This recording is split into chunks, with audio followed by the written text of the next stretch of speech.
오늘은 도전 수학입니다. 문제를 같이 풀어보도록 할게요. 사용한 매듭실의 길이를 구해볼까요? 하는 문제입니다. 문제를 같이 읽어보겠습니다.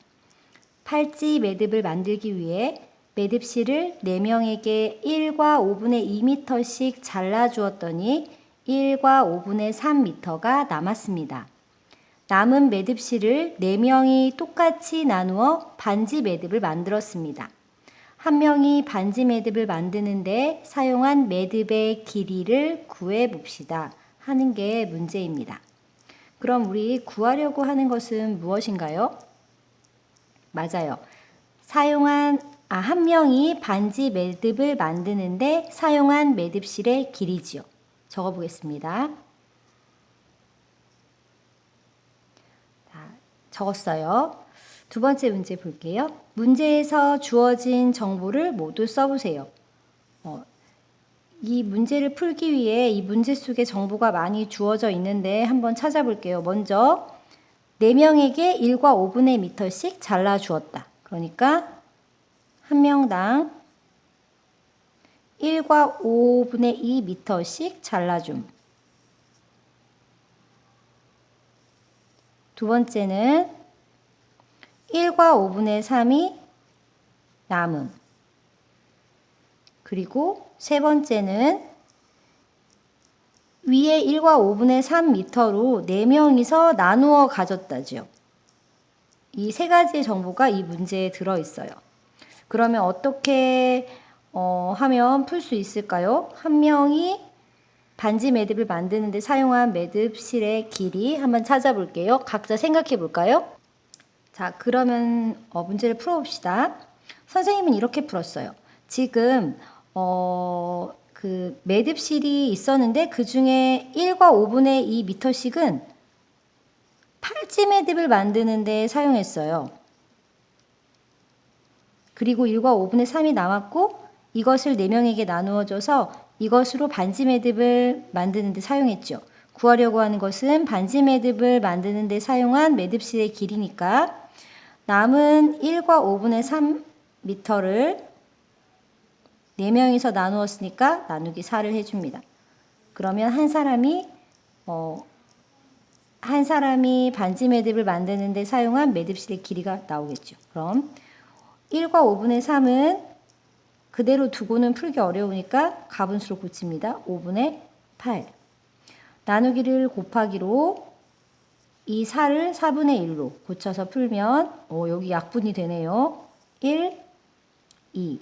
그래서 5분의 2가 되었죠. 문제를 해결한 방법을 친구들과 비교해 보도록 할게요. 그런데 아마도 거의 비슷하지 않을까 싶어요. 다음. 이 문제에서 주어진 정보 중에 문제를 풀 때 사용하지 않은 정보가 있나요? 맞아요. 바로 그 팔찌 매듭을 만들기 위해 사용한 매듭실의 길이에요. 적어볼게요. 자, 선생님 빨리 적었지요? 자, 이렇게 문제를 풀 때 필요하지 않은 정보가 있을 수도 있어요. 필요한 정보와 필요하지 않은 정보를 잘 구분해서 문제에 맞게 푸는 것도 아주 큰 실력이라고 할 수 있어요. 자, 이제 2번 문제를 풀게요. 연수는 매듭실 4m로 팔찌 매듭 3개를 만들었더니 1과 2분의 1m가 남았어요. 남은 매듭실로 반지 매듭 5개를 만들었어요. 팔찌 매듭 한 개를 만드는데 사용한 매듭실의 길이를 구하라고 했죠. 자, 그러면 지금 연수는 팔찌 매듭을 만들었기도 했고 반지 매듭을 만들기도 했어요. 근데 팔찌 매듭 한 개를 만드는데 사용한 매듭실의 길이를 구하는 것이 문제예요. 그러니까 이제 반지 매듭에 대한 정보는 사용하지 않아도 되겠죠. 자, 그럼 볼게요. 4m로 팔찌 매듭 3개를 만들었는데 1과 2분의 1m가 남았다. 그러면 팔찌 매듭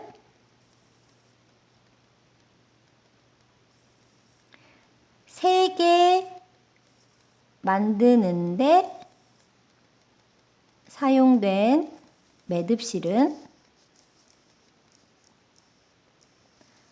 4m 빼기 1과 2분의 1m가 되겠죠. 이만큼이 남았다고 했으니까. 그러면 계산을 해보면